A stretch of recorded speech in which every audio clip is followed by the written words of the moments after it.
બનાસકાંઠા સાંસદ શ્રી જ્ઞાનીબેન ઠાકોરની અધ્યક્ષતામાં પાલનપુર ખાતે દિશા કમિટીની બેઠક યોજાઈ। બનાસકાંઠા જિલ્લામાં વિવિધ યોજનાઓ અંતર્ગત થયેલ કામગીરીની કરાઈ સમીક્ષા। બનાસકાંઠા સાંસદ શ્રી જ્ઞાનીબેન ઠાકોરના અધ્યક્ષસ્થાને આજરોજ પાલનપુર કલેક્ટર કચેરી ખાતે દિશા કમિટીની બેઠક યોજાઈ હતી। દિશા કમિટીની બેઠકમાં કેન્દ્ર અને રાજ્ય સરકારની વિવિધ યોજનાઓ અંતર્ગત સંલગ્ન વિભાગ દ્વારા કરવામાં આવતી કાર્યવાહી અંગે સમીક્ષા કરવામાં આવી હતી। સાંસદ શ્રી જ્ઞાનીબેન ઠાકોરના અધ્યક્ષસ્થાને મળેલી બેઠકમાં જિલ્લાના વિવિધ વિભાગો તેમજ જિલ્લાની તમામ નગરપાલિકા કામગીરીની સમીક્ષા કરવામાં આવી હતી। બેઠકમાં કેન્દ્ર અને રાજ્ય સરકારની વિવિધ યોજનાઓ અંતર્ગત સંલગ્ન વિભાગો દ્વારા કરવામાં આવતી કાર્યવાહીની સમીક્ષા કરવામાં આવી હતી।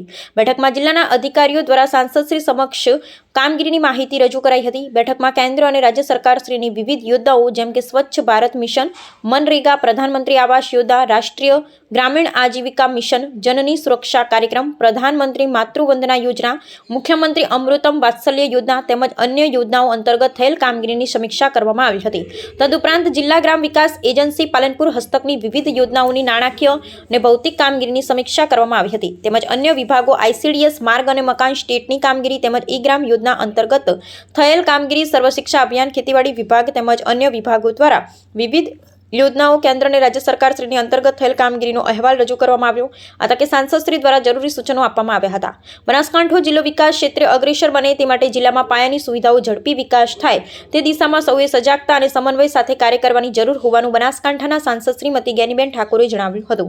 તેમણે વધુમાં જણાવ્યું હતું કે જિલ્લામાં હાથ ધરાતા વિકાસ કાર્યોમાં 100% લક્ષ્યાંક પ્રાપ્ત કરવા માટે સંકલિત પ્રયાસો કરવાથી વિકાસ માટે વધારાની ગ્રાન્ટ મેળવવા પણ સહાય થશે। સાથે સાથે નગરપાલિકામાં સીસીટીવી કેમેરા સ્થાપવા માટે પાયલોટ પ્રોજેક્ટ અમલમાં મૂકવાથી ગુનાખોરી અટકાવવા મદદ મળશે। તેમજ આ પ્રોજેક્ટ અન્ય નગરપાલિકા માટે પણ ઉદાહરણો બની શકે તેવા પ્રયાસો હાથ ધરવા તેમણે ભાર મૂક્યો હતો।